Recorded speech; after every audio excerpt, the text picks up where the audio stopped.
Alright, so I did lag a little bit this morning, and so I'm headed to school now. Today is actually a packed day. I have stats, behavioral, community medicine, GI, and heme pathology today. Then I also have practice. We're doing something with the Special Olympics, helping them with basketball stuff. So I don't know if I'm gonna be able to record there, but hopefully I can, snap some pictures and yeah, it should be a lot of fun. We're doing it with our basketball team. Did try to get up at 7, ended up getting out of bed at like 7:45. And I have those mornings where, sometimes it's just easy to just get up right away. Sometimes I just want to sleep a little bit longer. And there's nothing wrong with that. I start class at 9, so yeah, I'm headed to school now, and I'll see you guys in the next clip. Happy birthday. Happy birthday. We are headed to Buffalo Wild Wings to celebrate Sharon's birthday. Happy birthday, Sharon. Probably never gonna watch this video, but happy birthday. Sharon, I love you. Happy birthday. You're the nicest person ever. Cheers. Happy birthday. Hope you have a good one. I hope you like the surprise. I hope you like the surprise. Happy birthday. I would see nothing except the back of your head. If that was Okay, happy birthday. Yeah. Happy birthday. I love you. the Dominican mommy. Happy birthday. Happy birthday. Thank you for being the best human ever. Hey, hey. Happy birthday! Happy birthday! Thank you. We love you. What up, guys? We took over James' camera real quick. We're celebrating our friend's birthday, our classmate's birthday at Buffalo Wild Wings. Enjoying some celery, trying to eat healthy. Mango habanero for the win. We'll zoom on there. You already know.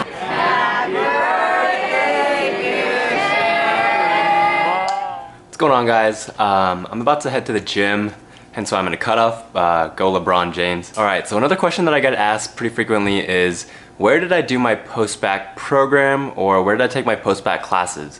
And so I get asked this a lot because I did mention a post-bac. Anything that you take after your bachelor's degree, after you get your degree, your undergraduate degree, is considered post-bac classes.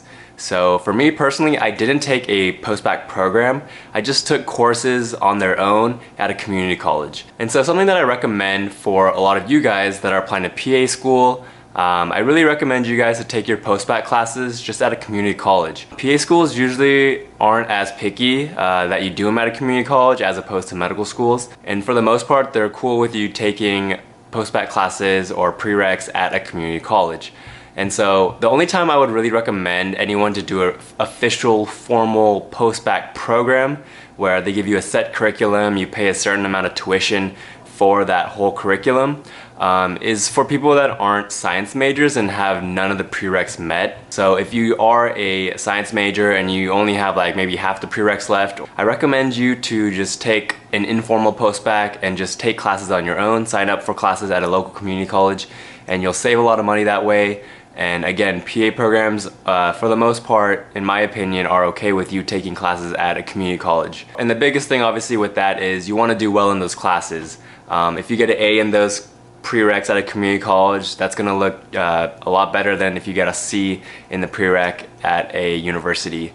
So make sure you do well in those classes. So again, I didn't do a formal post-bac program. I only recommend that for people that are non-science majors with none of the prereqs met. But for the most part, even then, I would probably recommend just taking classes, the prereqs at a community college if you can. It's much more affordable and probably easier too, and smaller class sizes and more focus for you from the professors. What's going on, guys? Today I had 3 hours of ophthalmology lecture, and it was actually really interesting. Got to learn a lot of different type of diseases, learned about glaucoma. Yeah, it was really interesting. The professor was really good. Now I have my very first actor scenario. The previous terms we've been practicing on our classmates, but today we actually get to practice on a real paid actor who has a symptom. We pretty much go through a full history and then a physical exam on them.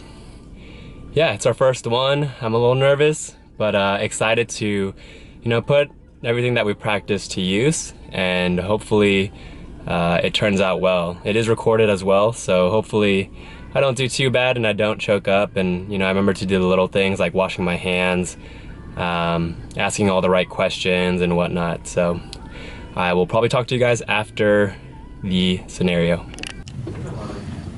You guys ready for our first actor scenario? You better believe it. Are you gonna be ready? the actor? You ready? Yeah. Alright guys, so just finished the actor scenario. It was actually a lot of fun. Just had a random actor come in and she presented with molluscum contagiosum. And so we knew it was a derm case, but we pretty much had to go through the HPI, collect all our history, do a physical exam. For the physical exam, I should have focused a little bit more on the rash because that was her chief complaint. I didn't really focus too much on it. I should have definitely asked her more questions about it while I was doing the physical exam, but I did not. So yeah, hopefully, definitely it's a learning experience though. It's my first one.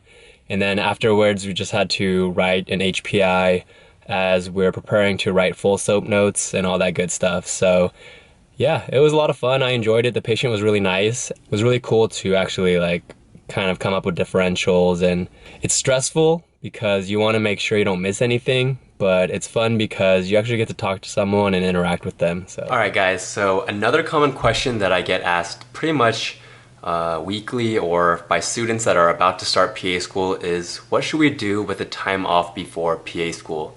So a lot of you guys will be accepted good months, a few 4 or 5 months before you start PA school.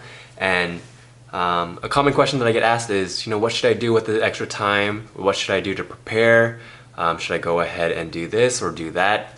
And my response to everyone, and usually this is the same, I guess, response you'll get from a lot of current students and current PAs, is to relax and enjoy that time off. I don't really recommend you to study just because you're going to be studying so much in PA school that just studying a little bit beforehand isn't going to make that big of a difference, in my opinion. And so I always recommend to travel if you can, spend a lot of time with your family and friends, because when you start PA school, it's going to be a lot harder to communicate with them as frequently as you normally do. It's not impossible, but school is obviously your #1 priority, and it does get busy. And you're also, trying to figure out what works well for you in terms of balance. So there's going to be that little bit of a rough stretch. But I do recommend you to really just take that time off, enjoy it as much as you can. Again, travel if you're able to. If you do want to go ahead and save money and get a job or work a job, that's fine as well. But again, you're going to be super swamped with PA school. So I do recommend you to really enjoy that time off. Maybe do some light reading, some reading leisurely, and so that you're still kind of stimulating your brain in that manner. But you don't need to go ahead and start cramming or start studying for these different subjects. But there's a lot of people that ask, but I do want to start studying something.